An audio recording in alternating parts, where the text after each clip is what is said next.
Hello and welcome to another episode of Talking Naughty with Capt Frank. That's me. So today we're going to be talking about hose clamps. I know it doesn't sound very exciting, but what we're going to be talking about today, three things. Three things you think you know about hose clamps, but you really don't.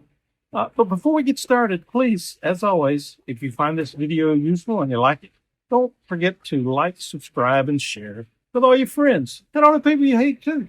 So let's just get right back into it. Three things you think you know about hose clamps, but you don't. Hose clamps, they seem simple enough. It's a mechanical device, the sole purpose of which is to hold hose or ducting firmly in place. As with most things, however, simplicity can be deceiving. Proper marine-grade hose clamps must be designed and constructed to function and last in the harsh marine environment. Many hose clamps on the market today, they fail miserably at both. Here's a few things of what to look for in your hose clamps and how to prevent things from heading south when you're choosing them and installing them. First tip, material. Most marine-grade hose clamps will be constructed of high-grade stainless steel. Titanium hose clamps are also available, and they provide the ultimate in strength and corrosion resistance. Although more expensive, titanium hose clamps will never rust, and they're both 40% stronger and lighter than their stainless steel counterparts. Many non-marine grade hose clamps, such as those found in your automotive stores and your big box hardware stores, will feature zinc-plated or mild steel components. Perfect example of this, the screw that's used in the hose clamp to bind everything together. You may have a stainless steel hose clamp or band, and then they use a steel or zinc-plated screw in there, and that thing rusts and rots out, and it can do that rapidly in the marine environment, and then it causes the hose clamp to fail. So while you always want to use good marine-grade stainless steel hose clamps, keep in mind that all stainless steel is not created equal. The best choice for marine use is 3/16 stainless steel. Cheap clamps may use 304, a lesser grade stainless steel that lacks molybdenum, making them more susceptible to corrosion and early failure. The use of a magnet when buying your hose clamps will tell you if there's any non-stainless steel components used, such as the screw and trawl or the housing, for the trawl that we mentioned earlier. However, it will not indicate the quality of the stainless steel.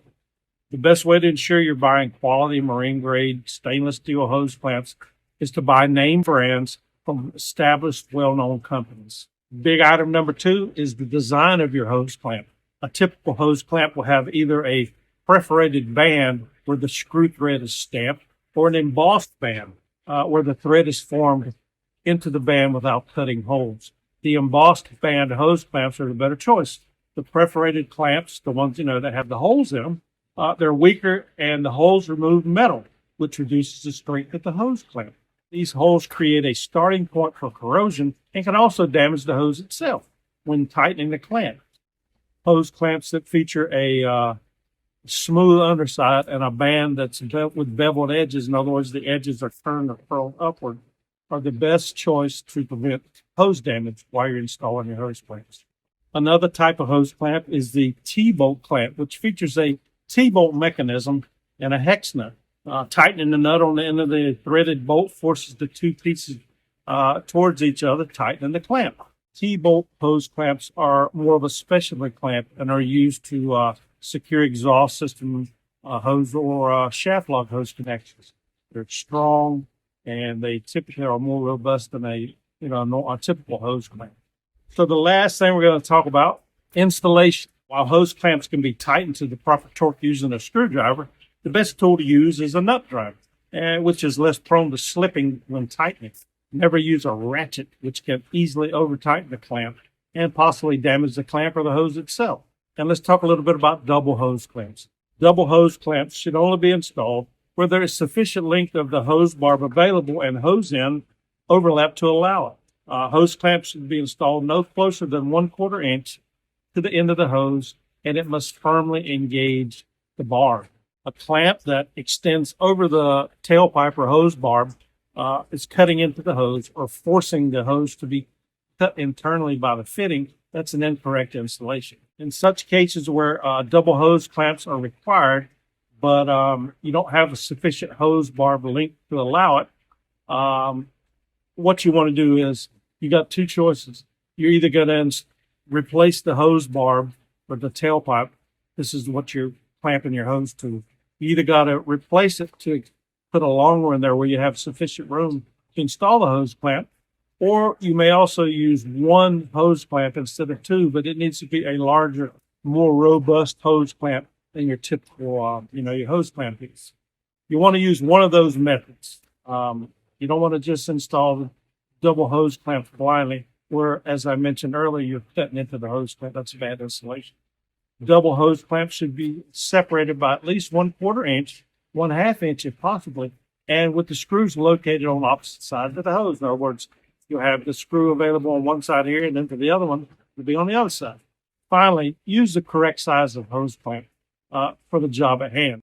As a marine surveyor, I often see hose clamp installations that have 1 or 2 inches of excess band sticking out, eagerly waiting to rip clothes or snag and tear your flesh at every opportunity they can get. In addition to using the proper size hose clamp, meaning less excessive band, it's also a good idea to install hose clamp covers or safety guards. These are the protective or plastic covers that slip on the exposed end of tails or worm gear hose clamps or T-bolt studs to protect you against scrapes and cuts. They're cheap and readily available online. However, a piece of electrical tape heat shrink placed over the end of it and heated up to shrink it down. That'll serve in a pinch. These things, man, you can buy these hose clamp protectors, these ends, buy them online, for a bag of them for like $1 or so. So well worth the money you're going to spend, particularly after that first time that one of them grabs your arm and opens it up. I hope you enjoyed this video, and if you do, you got to stay tuned for the next one, because then we're going to be talking about how to install an inverter, how to select and install an inverter charger. It's going to be good stuff. So please stay tuned, and until then, stay safe. I hope you enjoyed this video, and if so, and you want to buy Capt Frank a cup of coffee, please click on the thanks button below this video. All tips received, not spent on coffee, will be used to improve my YouTube channel and create even more awesome videos.